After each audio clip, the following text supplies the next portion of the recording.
Hello, everyone. Just kind of to demystify the images that are going to be on the screen. And this is all about how we begin our starter.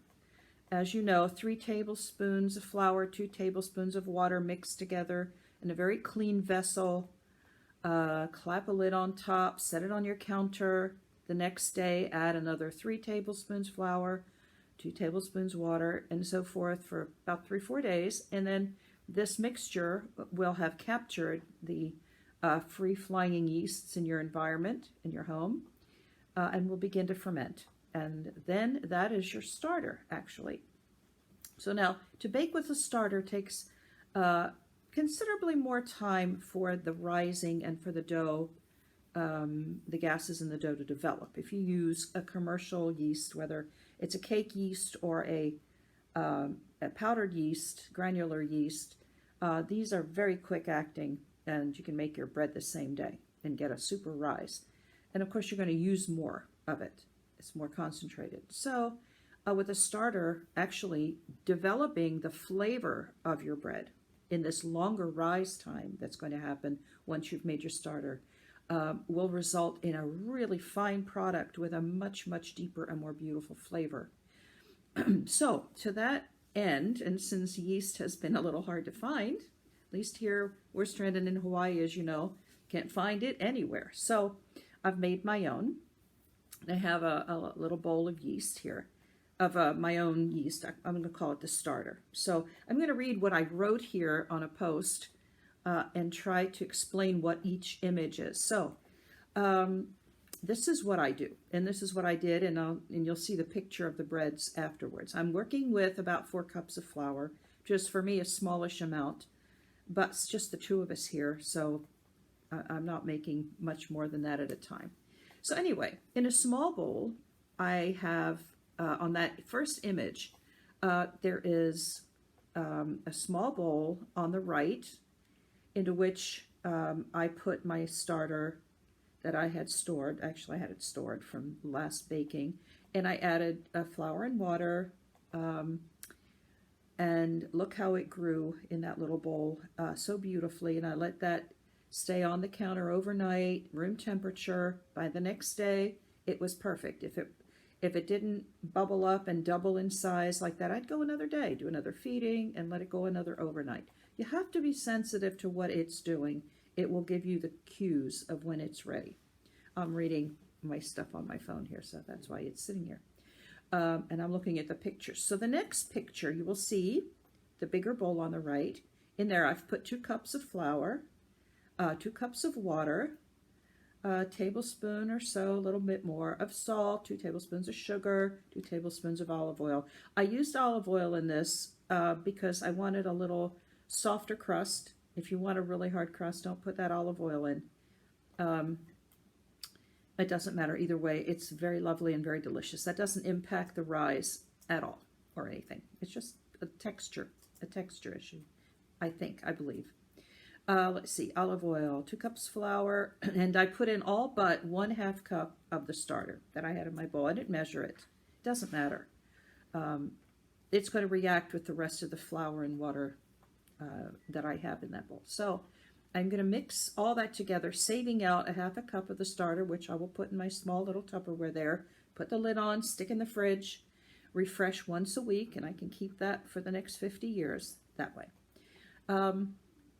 Okay, so now we're working with the bigger bowl.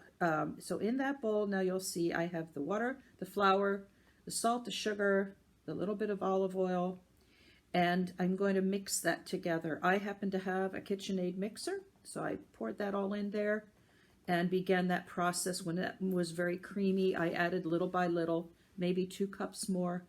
Normally, I have a scale at home, but here in this condo, I have only the few utensils that I store here, so I have something to work with when I come here. And so I put it in my mixer and added the flour until I reached a consistency that I liked. At home I have a scale.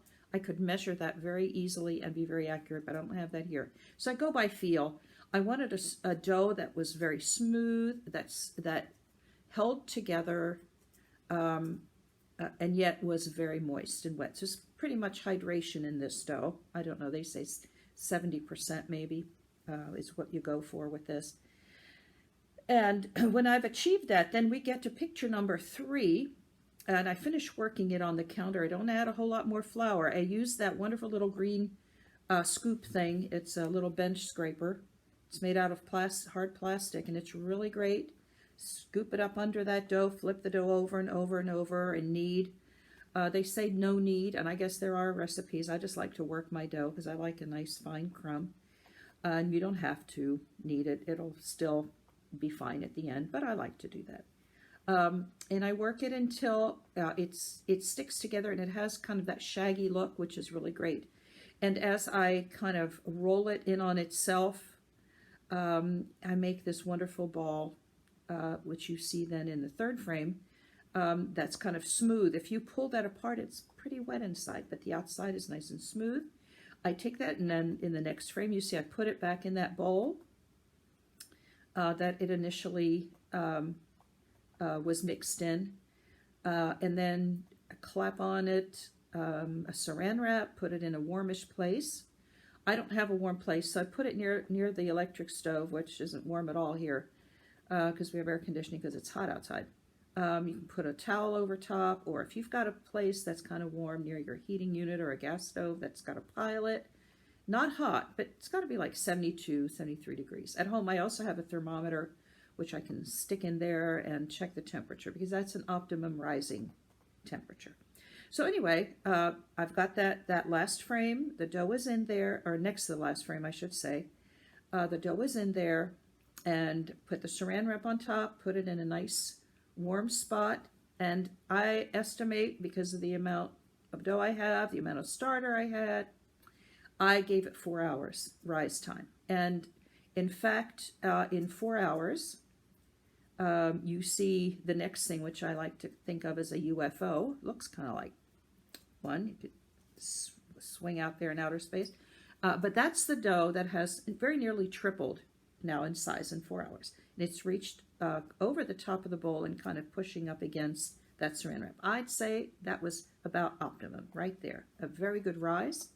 All is well. And from here on out, then the videos will show what we do with this. We have from here, we take this dough, we do a stretch and pull 4 times at 45-minute intervals.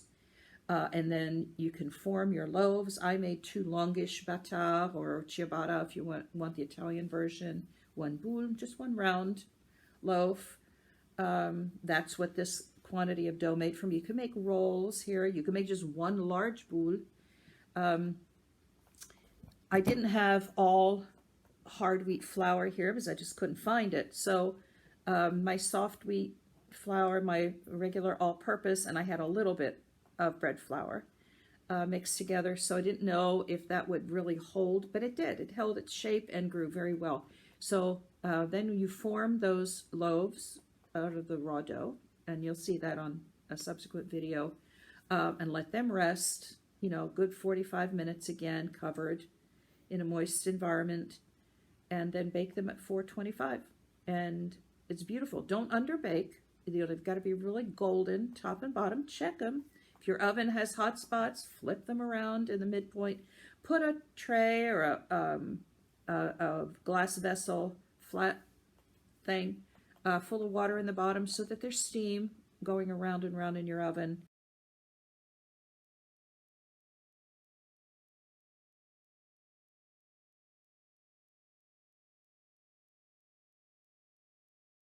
We're now ready to, having let that dough rise for 4 hours so that it achieved the height I wanted, which was to completely fill the bowl and pretty much belly up over. I've already done this twice, so this is going to be my 3rd time. Every 45 minutes for 4 times, we're going to do this.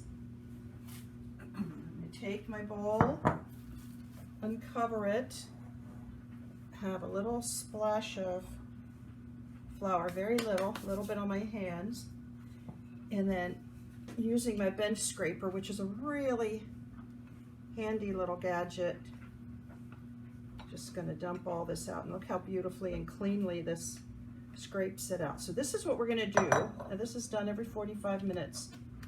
And you'll see by the third, this is now going to be my third time, this dough is very poofy, and it started out about this size. Now, even having been deflated, it's doubled, and it's starting to have bubbles in it, which we love. We're going to do this. We're going to take with our hand, and if it's very wet, just go like this with your bench scraper, pull, stretch, fold over on itself. And we're going to go turn it this way,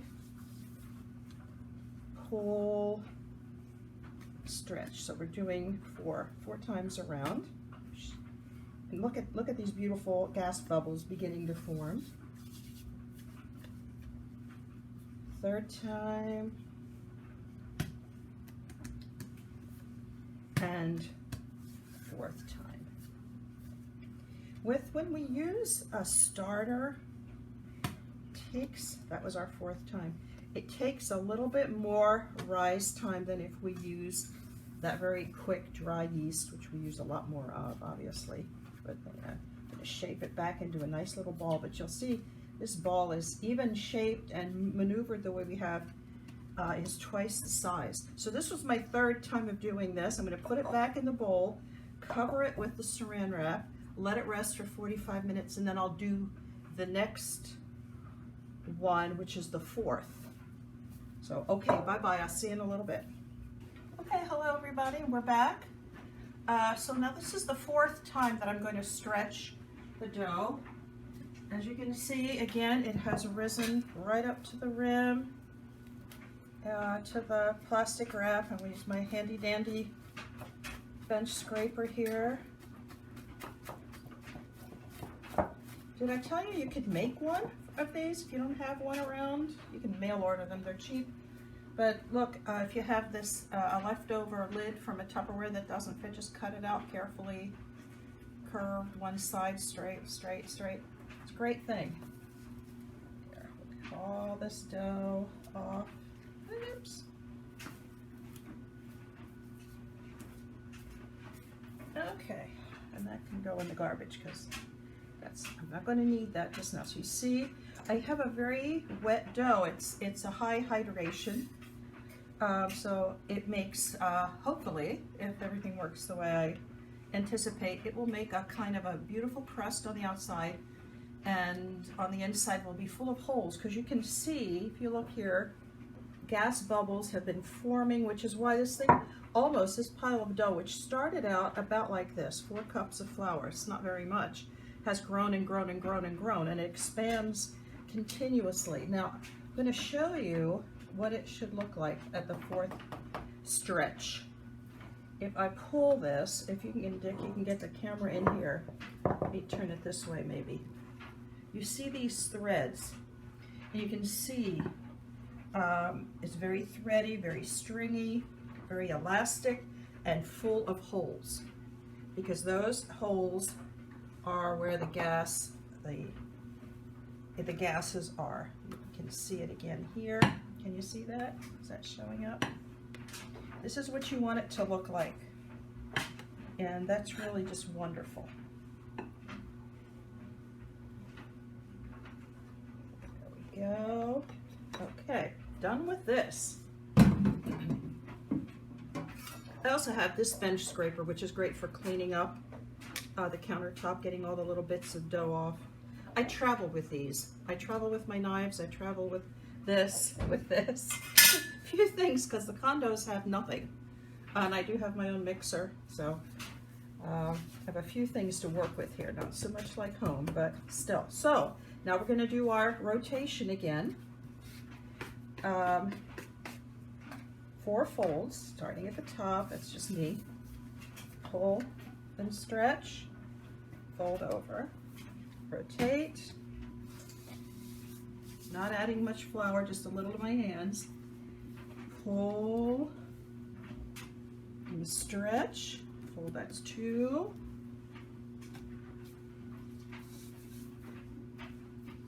Pull, stretch, 3.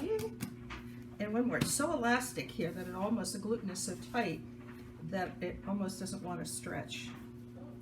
So this way, this way, this way, and we've done it. So there we have our beautiful, elastic, bubbly, gorgeous, gorgeous dough, exactly the way it's meant to be.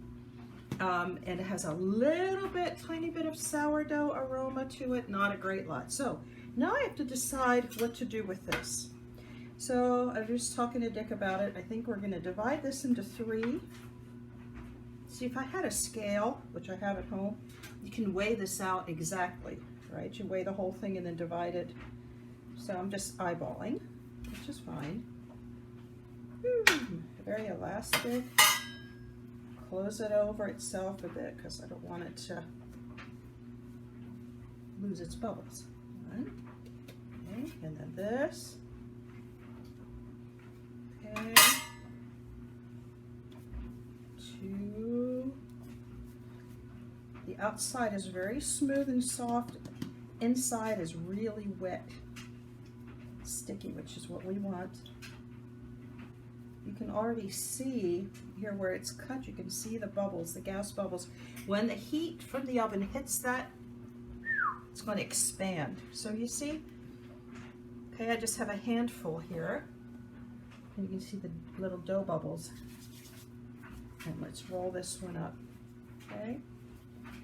So I'm going to leave it there for now. What I'm going to do with these, one at a time, I'm going to let them rest a second here.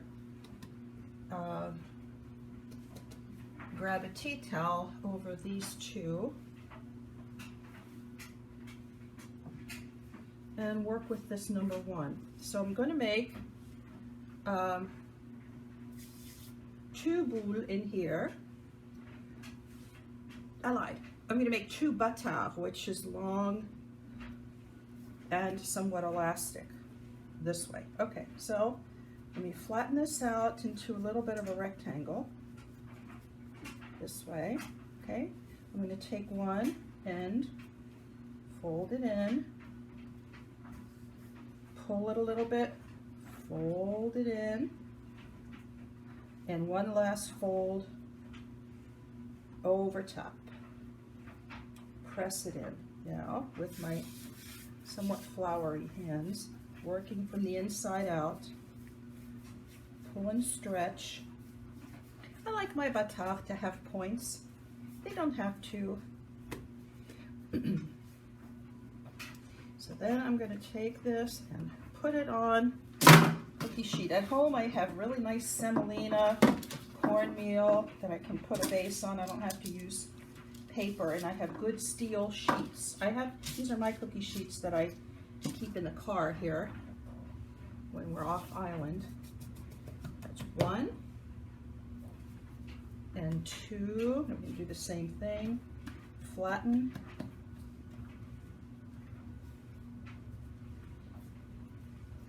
This. One more time.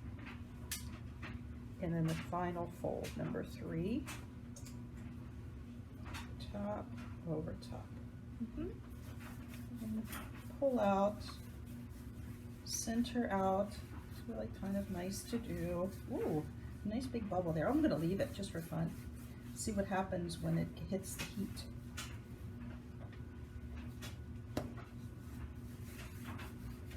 Okay. Here. I'm going to sprinkle a little flour over top just for nice. There's really absolutely no reason for this except for looks. Okay. Now, I do have a peel, you know, a paddle, an oven paddle, which I'm going to take these off of here and put on that paddle. Because what I'm going to do is I'm going to take this sheet, which is my only steel sheet that I have here. I'm going to put it in the oven, which is beginning to preheat to 425. So I'm going to keep these resting. Now they're going to rise a bit. That, and then I'm going to take them off of still with the paper, because it'll slide much more nicely. I slide them on this sheet, which will have been preheated later. So now we're going to make a boule. Now, since I don't have any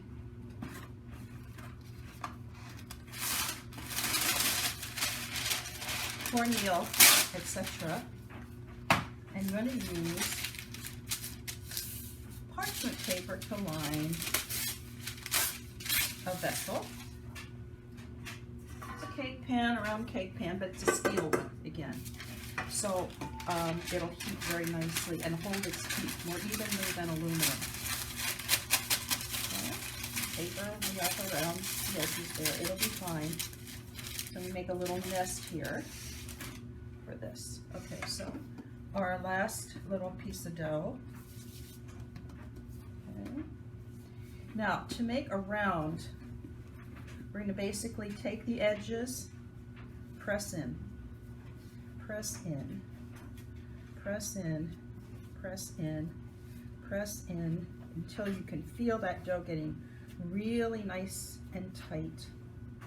Really nice and tight. If I had I have proofing baskets at home, which are so nice. I don't have them here. Nice, beautiful little ball here. I would put them upside down like that in that floured basket to rise and then plop them in here. But for now, this is what I have, so I have to do it this way. There. Okay? And I'm going to cover that as well. So these things are going to rise. See you in a little while, maybe 45 minutes again. Okay, toodles. Hi, we're back. This has been settling down for about 45 minutes. And as you see, I put the parchment on my paddle there. The sheet, my steel sheet's been in the oven, heating up with the oven at 425, so they're nice and hot in there. And I don't have here my baker's lame, which is this wonderful razor blade thing. All I have here is a serrated knife, and it's not the greatest thing in the world, but we're making sort of diagonal cuts here. 2, 3, fairly deep. Now, this is where we hope and pray that the miracle of the heat makes these guys bloom, okay?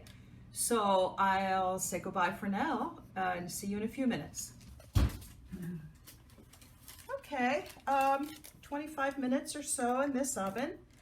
And here you have two beautiful, well-risen, hot, beautiful bakar, two beautiful loaves that we're not going to cut until they cool off. But you can see here, we love this when it splits, where we've cut and it makes ears. That kind of adds to the look of the thing. One thing I didn't mention to you was that I have a pan of water in the bottom of the oven producing steam, which gives this lovely crust, lovely hard crust. When you check your bread to see if it's finished, tap, do you hear? It's kind of a hollow sound that says we're done. Or if you want to be a purist, you can poke your thermometer in there. I don't know what it's supposed to read. You can look that up. But I can tell by smell and by the beautiful golden look that it is. Now what I'm going to do next is we have the other little boule, and I'm going to very gingerly, again, I'm going to do the same thing. It's been sitting in here, rising. I put little cross cuts in it, sprinkled it with flour first, and then I'm going to put it on here, there.